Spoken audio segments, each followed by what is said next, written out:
오늘도 주님의 전에 올라오신 여러분을 주님의 이름으로 환영하고 축복을 드립니다. 사람은 자신에게 질문을 던지는 것이 대단히 중요합니다. 왜냐하면 이 질문을 통해서 내 삶의 자리를 변화시켜 나갈 수 있기 때문입니다. 동양과 서양을 막론하고 교육적 방법은 동일한 것 같습니다. 중요한 그 기저 속에 있는 그 방법은 묻고 대답하는 것입니다. 소크라테스는 제자들에게 많은 질문을 했습니다. 그리고 그 질문을 통해서 진리로 나아갈 수 있는 방법을 사용했습니다. 우리는 그것을 삼파술이란 말을 사용합니다. 공자도 제자들이 진리에 의문을 품고 궁금해할 수 있도록 끊임없이 질문을 함으로 말미암아 그들에게 진리로 도달하게 만들고 좀 더 성숙한 제자로 만들어 갔습니다. 이들의 공통적인 교육의 방법은 질문하는 것입니다. 그리고 그에 대해서 답을 하는 것입니다. 물음이란 것은 인간이 인간다워지는 길이라고 할 수 있습니다. 내가 내 자신에게 또는 남에게, 타인에게 질문을 통해서 좀 더 많은 것을 알아갈 수 있고 끊임없이 이러한 방법을 통해서 내가 어떻게 살아가는 것이 바른 삶의 모습인가를 깨닫게 됩니다.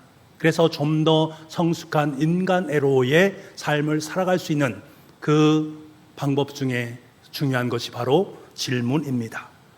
물음이란 마치 땅에 심은 씨앗에 물을 붓는 것과 같습니다. 땅 속에 심겨진 씨앗에 물을 주지 않으면 그 씨앗은 반드시 말라버리게 되어 있습니다. 죽게 되는 거지요. 물을 줘야 땅을 뚫고 생명의 싹이 솟아나는 것처럼 사람에게 물음을 던져야 그 사람은 생각하게 되어 있습니다. 생각을 통해서 내 삶의 자리를 돌아보게 되어지고 그리고 그 자리를 다시 한번 교정할 수 있게 됩니다. 그리고 좀 더 성숙한 신앙애로 나아갈 수 있는 것입니다. 그런데 묻지 않고 답부터 주면 어떻게 되는가? 그 사람은 그 대답이 왜 소중한 것인지, 그토록 그 대답이 가치 있고 의미 있는 것인지를 깨닫지 못하기 때문에 그렇습니다. 우리는 매일매일 TV를 보고 있습니다. 텔레비전의 약점이 무엇인가 하면 우리를 생각하지 못하게 만든다라는 것입니다. 생각을 할 양이면 바로 자막이 뜨게 되어 있습니다. 그래서 우리의 생각을 차단하게 만듭니다. 그래서 혹자는 그 텔레비전을 말하기를 바보 상자라고 말한 이유가 바로 여기에 있습니다. 생각을 하지 못하도록 만드는 상자라는 뜻이지요. 이런 묻는다라는 것은 아주 막강한 힘을 가지고 있습니다. 물음은 듣는 사람으로부터 생각하게끔 만듭니다. 그리고 좀 더 높은 차원의 생각으로 이끌어가는 능력을 갖습니다. 그렇기 때문에 물음이 없다라는 것은 곧 나는 생각하지 않겠다라는 의지가 그 속에 담겨져 있는 것이고, 물음이 없다라는 것은 난 더 이상 성장의 삶을 살지 않겠다라고 말하는 것과 같습니다. 사람들은 물음에 대해서 관심이 참 많습니다. 그럼에도 불구하고 묻기를 굉장히 싫어합니다. 그리고 다른 사람에게 묻는 것을 꺼려합니다. 변화를 싫어하고 도전하는 것이 두렵기 때문에 그렇습니다. 하지만 지금 내 삶에 진정한 변화를 주고 싶고 지금 내가 살고 있는 내 삶의 자리에 대해서 정확하게 인지하기 위해서는 반드시 우리는 묻는 법을 배워야만 합니다. 내 삶에 좋은 물음 하나만 던져도 인생이 변화될 수 있습니다. 내 삶에 좋은 질문 하나를 던진다면 그 질문으로 말미암아 우리는 한 단계 더욱더 높은 곳을 향해 나아갈 수 있습니다. 그래서 예수님께서 사용하신 방법도 바로 이 물음, 질문 방법입니다. 예수님은 많은 질문을 통해서 우리가 하나님의 존재 앞에서 어떻게 서야 될 것인가, 하나님 앞에서 내가 서야 될 법을 배우고 내가 예수 그리스도의 장성한 분량으로 자라가는 그 기저 속의 물음을 통해서 우리를 한층 더 높게 주님의 사람으로 만들어가는 역할, 그것이 바로 예수님께서 우리에게 질문하시는 방법입니다. 오늘도 본문의 말씀 속에 예수님께서 우리에게 질문을 하고 계십니다. 예수님 주위에는 항상 많은 사람들이 있었습니다. 예수님 말씀 자체가 능력이 있는 말씀이기 때문에 치유가 있고 파격적인 개혁적인 말씀이기 때문에 많은 사람들이 그 말씀 앞에 서게 됩니다. 당시 예수님의 행보는 다른 영적 지도자들과는 사뭇 달랐습니다. 예수님의 영적인 말씀은 대단한 말씀이기 때문에 도드라지게 보일 수밖에 없었습니다. 예수님은 처음부터 심령이 가난한 자, 애통한 자, 우는 자, 힘든 자, 용서받아야 될 사람, 병든 자의 친구로 오셨다라고 우리에게 말씀하십니다. 그리고 그들이 예수님의 뒤를 따라서 예수님을 따라갔던 사람들이었습니다. 늘 예수님께서는 그들을 마음속에 품고 긍휼의 마음으로 그들을 돌보시고 마음에 품으셨습니다. 그런데 어느 순간 이들은 선택을 해야 됩니다. 내가 예수 그리스도를 계속해서 따라갈 것인가? 아니면 여기에서 그만 멈출 것인가? 이 둘 중에 하나를 선택할 수밖에 없는 상황 속에 놓이게 됩니다.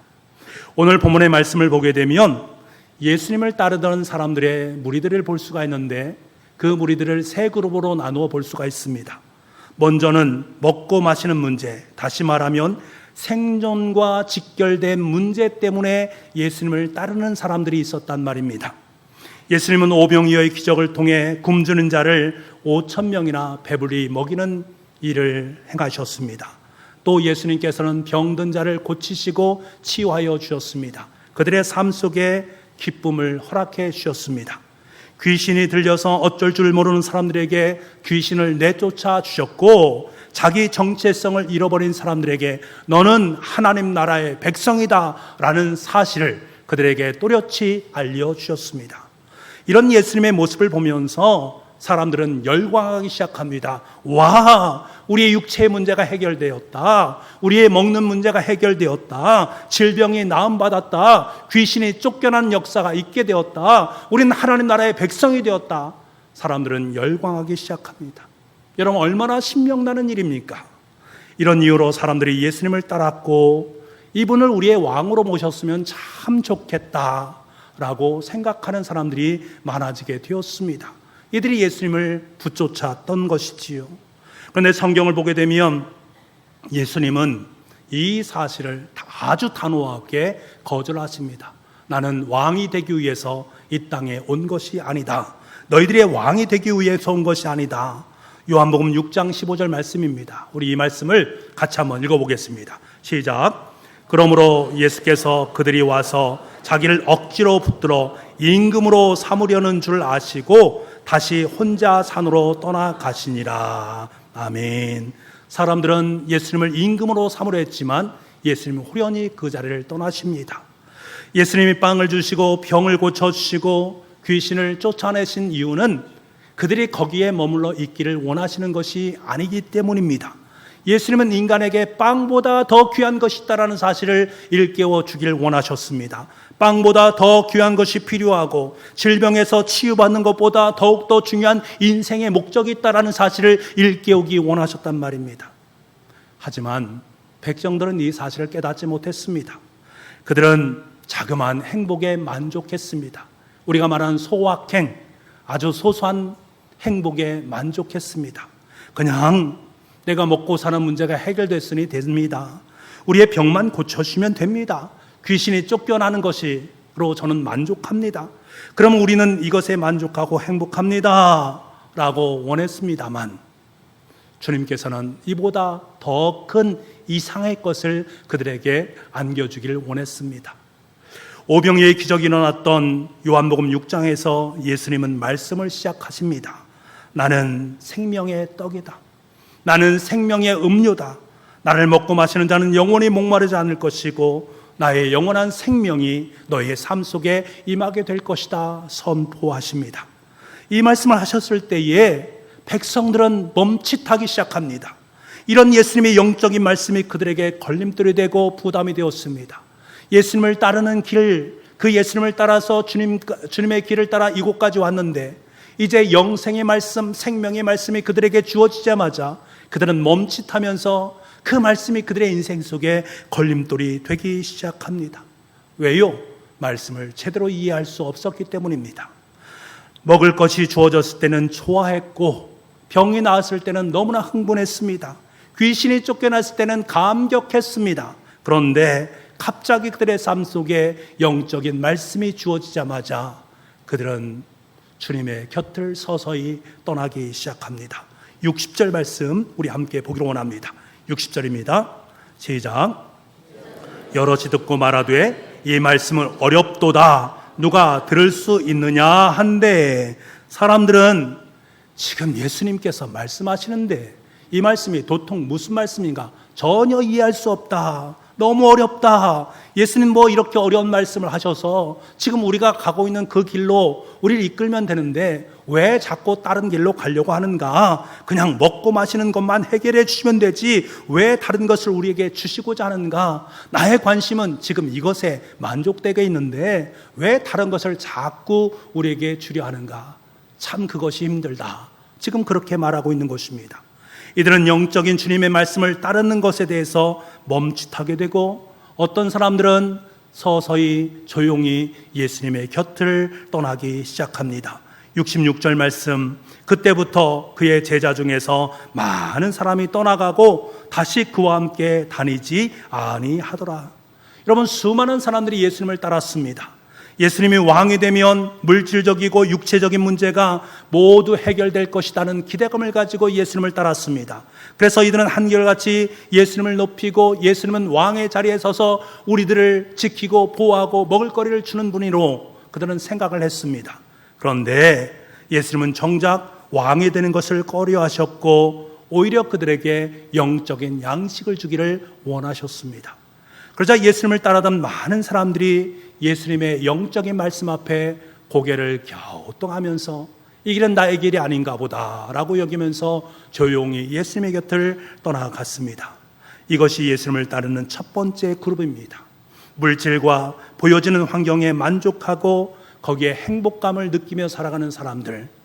예수님이 나에게 행복을 주셨기 때문에 예수님을 따르지만 이제 그 행복이 사라졌으므로 나는 예수님을 따르지 못하겠다라고 말하는 첫 번째 그룹입니다. 두 번째 그룹에 해당되는 사람은 요한복음 6장 후반부에 나오는 가룟 유다, 그와 같은 그룹의 사람들입니다. 가룟 유다는 예수님과 함께 3년 동안 동거동락했습니다. 예수님 곁에서 모든 이적들을 다 보았습니다만 그는 예수님과 다른 생각을 품고 있었습니다. 그 마음속에는 예수님을 통해서 정치적인 야망을 품고 있었고 예수님을 통해서 풍성한 은혜, 풍성한 물질적인 것을 채우기를 원했습니다. 이런 유다의 마음은 다른 사람보다 얼마나 집요하고 얼마나 의도적이었는가 하는 것을 알게 됩니다. 정치적이고 경제적 탐욕을 채우기 위해서 예수님을 이용하고 있는 그의 모습을 우리는 만나볼 수 있단 말입니다. 이런 유다는 어떻게 예수님의 생각에 나의 생각을 맞출 수 있는가? 나의 생각에 예수님을 맞춰야지 예수님 나의 생각을 따라오십시오 라는 그런 마음을 품고 있단 말입니다. 여러분, 가룟 유다는 예수님이 부르신 제자입니다. 예수님 곁에서 모든 것을 보았습니다. 유다가 변화되기를 원해서 그에게 하나님 나라를 가르쳤습니다. 이적과 기사를 그의 삶 속에 펼쳐 놓으셨습니다. 그리고 때로는 권면의 말씀을 해주시고 경고의 말씀도 주신 적이 있습니다. 때로는 잘못된 길로 갈 때는 꾸지람도 할 때가 있었습니다. 변화될 수 있는 모든 여건을 그의 삶 속에 허락해 주셨습니다만 그는 변화하지 않았습니다. 그의 속에 있는 야망과 탐심 때문에 그는 예수님의 말씀에 귀를 기울이지 않고 그 말씀을 삶을 통해 살아내지도 못했습니다. 이러한 가룟 유다에 대해서 예수님 뭐라고 말씀하시는가? 엄청난 말씀을 하십니다. 우리 70절 말씀을 보도록 하겠습니다. 70절입니다. 시작. 예수께서 대답하시되 내가 너희 12를 택하지 아니하였느냐? 그러나 너희 중에 한 사람은 마귀니라 하시니, 너희 중에 한 사람, 바로 가룟 유다를 지칭하는 말입니다. 그러니까 말씀으로 변화받지 못하고 있는 이 가룟 유다를 향해서 너희 중에 한 사람이라면서 그에게 뭐라고 말합니까? 그는 곧 마귀다 라고 부르는 것을 보게 됩니다. 여러분, 가룟 유다는 마귀였습니다. 마귀의 특징은 무엇입니까? 두 가지입니다. 하나는 탐욕이고 또 하나는 거짓 영을 사람들에게 쏟아붓는 것입니다. 탐욕과 거짓이 바로 마귀의 역사입니다. 가룟 유다가 그러했다라는 거예요. 그는 스승이신 예수님을 당시의 종교 지도자들에게 은 30에 팔아 넘겼습니다. 돈과 명예를 위해서 거침없이 스승을 팔아넘기는 그의 모습을 우리는 보는 것이지요. 유다는 예수님과 함께했던 시간 동안에 그는 쭉 이런 마음을 품고 있었습니다. 이것이 바로 거짓의 영에 사로잡힌 그의 모습이란 말입니다. 그러니까 유다는 예수님의 뒤를 따르긴 따랐는데, 지금까지 예수님과 함께 동거동락하는 삶을 살았는데, 여전히 자신의 야심과 탐심을 목적으로 삼았던 이율배반적인 아이콘의 대명사가 바로 가룟 유다다라는 것을 우리는 알게 됩니다. 지난주에 저는 총회에서 열리는 한국과 일본 간의 이단 사이비 대책 세미나에 다녀왔습니다. 한국과 일본에서 사역하는 목사님들 한 60분 정도, 일본에서 대표로 오신 분은 한 10분 정도 되고 한국 대표로 오신 분은 한 50분 정도가 되었습니다.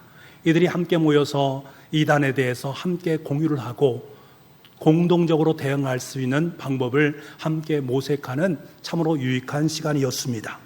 한국 측에서 발제하신 목사님은 신천지에 대한 부분, 그것에 얼마나 그것이 우리 대한민국의 신앙을 피폐케 만드는가 하는 것들을 우리가 함께 묵도하는 시간을 가졌고, 그리고 일본 측에서는 얼마 전에 있었던 통일교와 연관되었던 아베 총리의 총기 사망 사건이 있지 않습니까?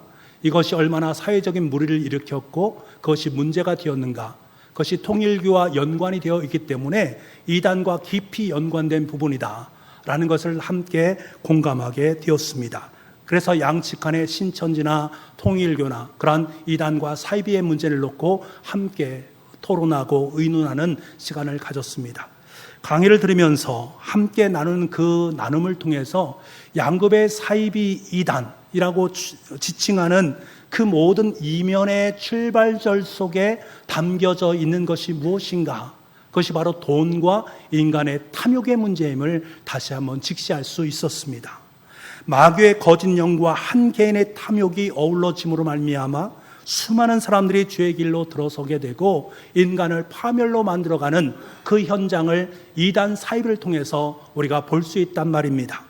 사단은 가짜 예수라고 지칭하는 그 사람들의 이면 속에 얼마나 돈을 더하는 탐욕의 욕심을 품고 있는가를 절실히 보게 만들었고, 또 이를 극대화시킴으로 말미암아 급기야 예수님을 돈으로 팔아버리는, 때론 개인의 탐욕의 수단으로 이끌어가는, 그래서 우리를 또 다른 가룟 유다를 계속해서 재생산해내고 있는 그 현장을 묵도할 수가 있었습니다.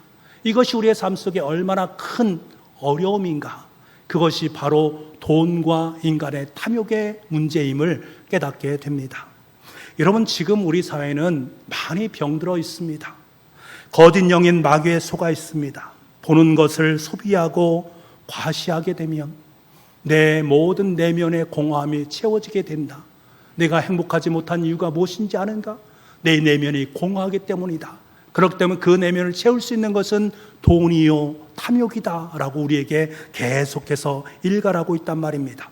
TV 광고나 미스미디어를 통해서 돈만 있으면 자신의 공허감이 채워질 수 있다라는 사실을 계속해서 사탄은, 마귀는 우리의 마음속에 불어넣어 준단 말입니다. 여러분, 우리는 잘 알고 있지 않습니까? 자신의 많은 돈을 가지고 있다고, 내가 인생 속에 탐욕을 통해서 얼마나 많은 것을 채운다 할지라도 그 내적인 공허감이 채워집니까? 그럴 수 없습니다. 내적인 공허는 채워지지 않는 밑빠진 독에 물을 붓는 격에 불과한 것입니다. 우리의 내면은 돈으로 채워지는 것이 아닙니다. 하지만 세상은 그 내면이 돈으로 채워질 수 있다는 것을 끊임없이 우리에게 말해주고 있단 말입니다. 여러분, 이것이 우리 사회 전반 속에 이루어지고 있는 작금의 현실입니다. 그런데 이러한 현상은 단순히 지금 우리에게만 국한된 문제인가? 그렇지 않다라는 사실입니다. 예수님이 계실 당시에도 이런 문제들이 있었다라는 거예요. 가룟 유다처럼 예수님 마지막까지 따르는 것 같지만 마지막에 돈 문제 때문에, 인간의 탐욕 때문에 죽음의 길로 들어서는 그러한 군상들의 모습을 우리는 만나게 되는 것입니다. 이것이 바로 두 번째 그룹에 해당되는 사람들입니다. 여러분의 신앙은 과연 어디를 향하고 있습니까? 나의 신앙은 과연 어디로 향하고 있습니까? 내가 기도를 하고 있는데 내 만족과 유익만을 위해서 기도하고 있는 모습이라면, 하나님께서 내 인생에 복에 복을 더하여 주실 것이다 라는 생각에만 국한되어지는 신앙생활을 하고 있다면, 우리가 걷는 그 길은 가룟 유다의 길과 별반 다르지 않을 수 있다는 사실을 인식할 수 있어야 됩니다. 많이 가져가야 하고 건강해야 하고 세상에서 내 힘이 커져야만 예수 그리스도를 믿고 만족할 수 있다면, 이것은 가룟 유다와 다르지 않다라는 것을 우리는 알아야 됩니다. 우리는 반드시 이 두 번째 그룹에서 벗어날 수 있어야 됩니다. 마지막으로 세 번째 그룹에 해당되는 인물은 베드로입니다. 제자들이 예수님에게 다 물러갔을 때였습니다. 예수님 마음이 몹시 힘들고 어렵고 외로운 상황 속에 있습니다. 자신을 따르는 사람들이 다 뿔뿔이 흩어져서 자신을 떠나갔으니 그 마음이 얼마나 외롭고 공허하겠습니까? 성경을 읽어보게 되면 참 예수님은 외로움이 많으신 분이구나 하는 사실을 깨닫게 됩니다. 3년 동안 열심히 가르치고 함께 했는데 제자들은 예수님의 수준에 도달하지 못하고 그의 곁을 하나 둘씩 조용히 떠나가게 됩니다.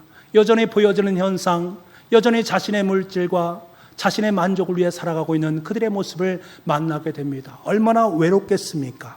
그때 예수님이 남아있는 12 제자에게 물으십니다. 뭐라고 물으시는가? 67절 말씀입니다.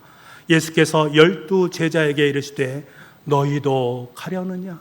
너희도 가려느냐? 예수님을 따르는 많은 사람들이 예수님 곁을 떠났습니다. 먹고 마실 때에는 그렇게 예수님을 도와하고 예수님을 찬양하고 예수님을 높였지만, 보이는 것을 모든 것을 충족시키고 채워줄 때는 예수님이 우리의 왕이시다라고 그들은 말을 하면서 그를 찬양했지만, 그러나 그것이 그들의 삶 속에 충족되어지지 않자 더 이상 예수님과 함께하지 않습니다. 12 제자만 남았습니다. 그때 예수님 물으시는 것입니다. 너희들도 따라가려느냐? 너희도 떠나가려느냐? 예수님의 외로움이 고스란히 배어있는 물음입니다. 이때 베드로가 등장합니다. 베드로는 예수님이 오병이어의 기적을 베푸시는 것을 옆에서 지켜보았고, 물 위를 걷는 그 모습도 지켜보았고, 예수님이 병에 걸린 사람들 치유하는 것도 지켜보았고, 귀신을 축출하는 모습도 옆에서 다 지켜보았습니다. 베드로는 깨닫게 된 거죠. 이분은 우리가 생각하는 그 이상 메시아임에 틀림없다라고 여깁니다. 이 사실이 베드로의 대답에 고스란히 드러나게 되는데요, 우리 68절과 69절 말씀 같이 한번 읽어보겠습니다. 시작. 대답하되 주여 영생의 말씀이 주께 있사오니 우리가 누구에게로 가오리까? 우리가 주는 하나님의 거룩한 자이신 줄 믿고 알았사옵나이다. 베드로는 뭐라고 말하는 것입니까? 예수님, 제가 먹고 마시는 문제 때문에 예수님을 따른 것이 아닙니다. 예수님께서 병을 치유해 주시고 귀신을 축출한 그 사건으로 예수님을 따른 것도 아닙니다. 예수님께서는 그보다 훨씬 큰 것이 있습니다. 그것이 무엇인가? 바로 당신께서 나에게 허락하신 생명의 말씀입니다. 그 말씀 때문에 당신을 떠날 수 없습니다. 예수님이 하나님의 거룩한 아들이시기 때문에 당신을 떠날 수 없습니다 라고 고백합니다. 베드로에게는 예수님에 대한 믿음과 예수님에 대한 사랑의 확고함이 있었습니다. 예수님 존재 자체를 인정하는 그 마음이 있었단 말입니다. 그러니까 베드로와 같은 마음을 품고 오늘도 예수 그리스도의 길을 뒤따르고 있는 참된 제자의 그룹이 있습니다. 그 그룹이 바로 베드로와 함께하는 그룹입니다. 이들은 자신에게 주어진 환경, 예수님이 주신 선물, 돈과 탐욕의 논리를 뛰어넘는 사람들입니다. 이들에게 중요한 것은 그것이 아닙니다. 예수님 자체입니다. 예수님께서 허락하신 생명의 말씀이 중요하고 진리 되신 예수 그리스도 자체가 중요하고 그 말씀이 중요하기 때문에 그 말씀에 순종하는 것이 그들에게 가장 중요한 일입니다. 여러분은 예수님이 주신 선물 때문에 예수님을 믿고 있습니까? 아니면 예수님이 좋아서, 예수님의 인격과 성품이 너무나 좋아서, 예수님이 품으신 그 하나님 나라의 꿈과 비전이 너무나 크고 너무나 장대해서 예수 그리스도를 따르고 있습니까? 이제는 결정할 때 이것은 결정의 문제는 나의 문제라는 거예요. 다른 사람이 결정해 줄 수 있는 것이 아닙니다. 여기서 베드로는 예수님이 주신 선물을 뛰어넘는 예수님의 인격과 사랑을 만나고 난 후에 나는 예수님을 따르겠다라고 결심을 한 것입니다. 주님은 우리에게 동일하게 말씀하고 계십니다. 여러분, 오늘 이 시간 주님께 저와 여러분에게 물으십니다. 너희도 가렸느냐? 세상 사람들이 돈과 탐욕의 노예가 되어서 사탄의 길을, 마귀의 길을 걸어가고 있는 그 무수인 사람들을 보면서 우리에게 질문을 던집니다. 너희도 가렸느냐? 지금까지 예수님과 함께 동행했던 가룟 유다처럼 예수님의 생각과 내 생각은 달라. 그러니까 나는 예수님을 떠날 거야, 교회 공동체를 떠날 거야 라고 생각하는 그 사람들에게 주님은 물으십니다. 너희도 나를 떠나려느냐? 여러분, 예수님이 주시는 선물보다 예수님을 더 사랑하게 될 때, 예수님 안에 영생의 말씀이 있다는 것을 깨달을 때, 예수님이 내 인생의 주님이시고 소망이시고 기쁨이심을 확신할 때 우리는 비로소 주님을 따를 수 있습니다. 우리는 비로소 주님의 참된 제자가 될 수 있고 변함없이 끝까지 주님을 따르는, 주님의 역사의 현장 속에 함께 동참하는 주님의 일꾼이 될 수 있습니다. 이 시간 다시 한번 저와 여러분의 신앙을 점검할 수 있는 시간이 될 수 있기를 원합니다. 여러분 스스로에게 질문하시기 바랍니다. 자신이 여전히 그리스도인이라고 말하면서 여전히 예수 그리스도의 선물만을 추구하는 삶을 살아가고 있는 나의 모습은 아닌지, 아니면 예수님께서 영원한 생명이시고 예수님께서 진정한 하나님의 아들이시김을 내가 믿기 때문에 지금 예수 그리스도를 따르고 있는지를 여러분 자신에게 질문해 보시기 바랍니다. 예수님의 길을 멋지게 걸어가다가 때론 세상의 돈과 탐욕의 종이 되어서 세상 속에 내 눈을 기웃거리고 있는 나의 모습은 없는지, 세상의 어떤 유혹 속에서도 흔들리지 않고 주님께서 주시는 사랑과 은혜 때문에 오늘도 올곧이 주님의 길을 걷겠습니다, 아름답게 그 길을 계속해서 걷고 있는 나의 모습인지를 다시 한번 여러분 자신에게 질문하시기 바랍니다. 여러분, 우린 지금 러브 153 전도잔치를 진행하고 있고, 여러분이 작정한 전도 대장자를 마음에 품고 하루에 30분 이상 함께 기도하고 있습니다. 그리고 마침내 다음 주에는 러브 153 전도잔치를 진행하게 됩니다. 우리는 볼 수 있어야 됩니다. 먹고 마시는 문제에만 함몰되어서 예수님을, 기적과 예수님의 이적만을 바라오면서 그 선물 보따리를 바라오면서 따르던 무리들이 정작 진리 대신 생명의 말씀이 선포되었을 때에 예수님을 떠나서 뿔뿔이 세상 일로 들어서고 있는 그 사람들이 여러분의 눈에 보일 수 있어야 됩니다.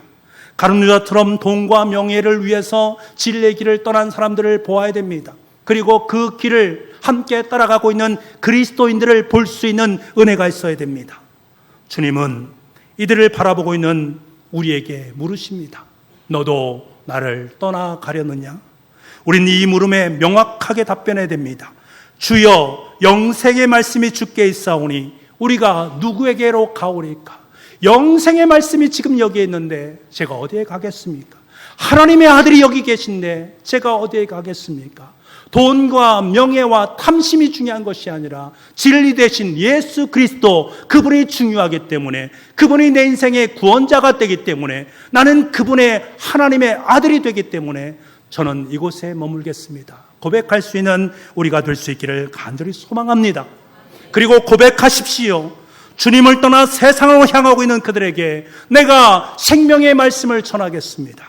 돈과 탐욕의 노로 살아가고 있는 그 백성들을 주님의 품으로 인도하겠습니다. 마귀의 유혹에 넘어가 세상의 길로 들어선 이들에게 주님의 길을 소개하고 그들을 돌아올 수 있도록 그들의 영혼을 이끌어가겠습니다. 고백할 수 있는 저와 여러분 될 수 있기를 간절히 소망합니다. 그리고 마지막까지 러브 153 전도잔치를 위해서 함께 기도하고 충실하게 임함으로 말미암아 하나님의 놀라운 천국의 은혜를 함께 누릴 수 있는 복된 역사가 있기를 원합니다.